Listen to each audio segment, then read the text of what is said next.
තුන්ලෝ තිලක අමාමෑණී සුගත තථාගත අරහත් සිරිමෝ මඩලින් දේශනා කොට වදාළා වූ උතුම් ශ්‍රී සද්ධර්මයෙන් ධර්ම දානය පිණිස ගෙන එන දහම් පණිවිඩයයි මේ.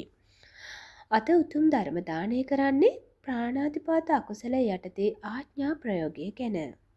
වත්තු කාලෝච ඕකාසෝ ආයුධං ඉරියාපතං කිරියා විශේෂොත්තිමි ච ආනත්තිතියාමකෝ. වස්තුව කාලය අවකාශය ආයුධය ඉරියව්ව ක්‍රියා විශේෂය කියන මේ කරුණු 6 ඇනවීම සම්බන්ධයෙන් දැනගත යුතුයි. වස්තුව කියන්නේ මරණු ලබන තැනැත්තා, මරන්නට අණ කරන්නා වූ තැනැත්තා. යම් සත්වයෙක් මරන්නට නියම කරාට පස්සේ අණ ලැබුණ තැනැත්තා විසින් නොවරදවාම ඒ සත්වයා මැරුවොත් අණ කළා වූද මැරුවා වූද දෙන්නටම ප්‍රාණඝාත කර්මය වෙනවා.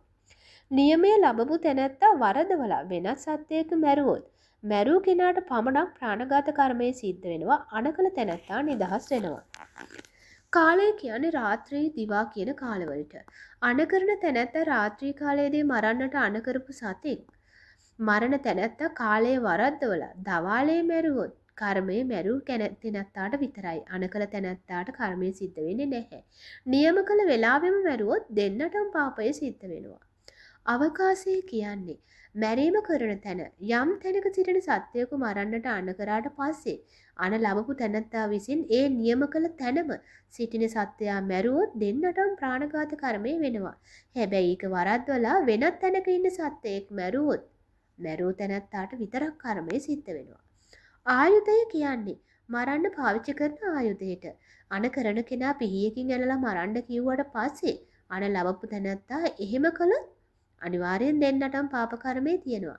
හැබැයි පිහියෙන් අනින්නේ නැතුව වෙනත් ක්‍රමයකින් මැරුවොත් ගහලා එහෙම නැත්නම් වෙඩි තියලා බෙල්ලේ මොනවා හරි ඒ වගේ දෙයක් වතුරේ ගිල්ලලා ඒ වගේ දේවල් කළා මැරුවොත් මරපු කෙනාට විතරයි අකුසලයේ සිද්ධ වෙන්නේ. අණ කරපු කෙනාට සිද්ධ වෙන්නේ නැහැ. මොකද එයා අණ කරේ පිහියෙන් ඇනලා මරන්න කියලා නිසා.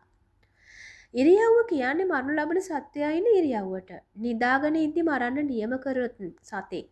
ඒ නියම කරන තැනැත්තා විසින් නිදාගෙන ඉන්න සත්වයාම මැරුවොත් අණ කරන කෙනා දෙන්නටම පාපය සිද්ධ වෙනවා. හැබැයි නිදාගෙන ඉද්දි මරන්න කියලා අණ කරාට පස්සේ ඇවිදින සත්වයකට එහෙම නැත්නම් ආහාර ගන්න සත්වයකට වගේ ඒ කියන්නේ නිදාගන්නේ නැතුව වෙනත් විදියකට ඉන්න සත්වයෙක් වෙනත් විදියකට ඉද්දි මැරුවොත් ඒ අකුසලයේ සිද්ධ වෙන්නේ මරණ කෙනාට විතරයි. මොකද එයාට අන්න ලැබුණේ නිදාගෙන ඉඳි මරන්න කියලා විතරක් නිසා. අනිත් එක තමයි ක්‍රියා විශේෂය.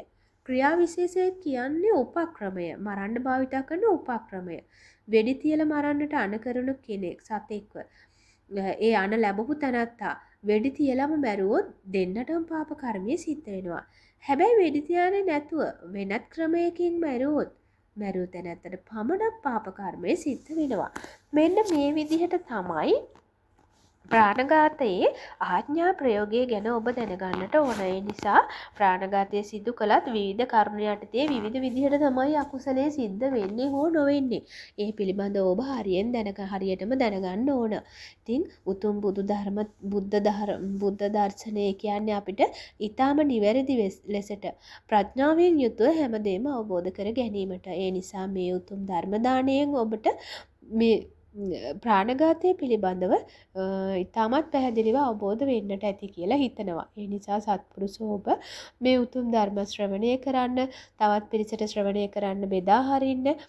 සියලු දානයන් අතර අග්‍රතම දානය වන මේ ධර්ම දානමය දහම් පණිවිඩයෙන් රැස් කළ පින් පරලෝ සැපත් ආදරණීය මාගේ පියාණන් ඇතුළු සංසාරගත ඥාතීන්ට සියලු ලෝක සත්වයන්ට සතුටින් අනුමෝදන් වේවා.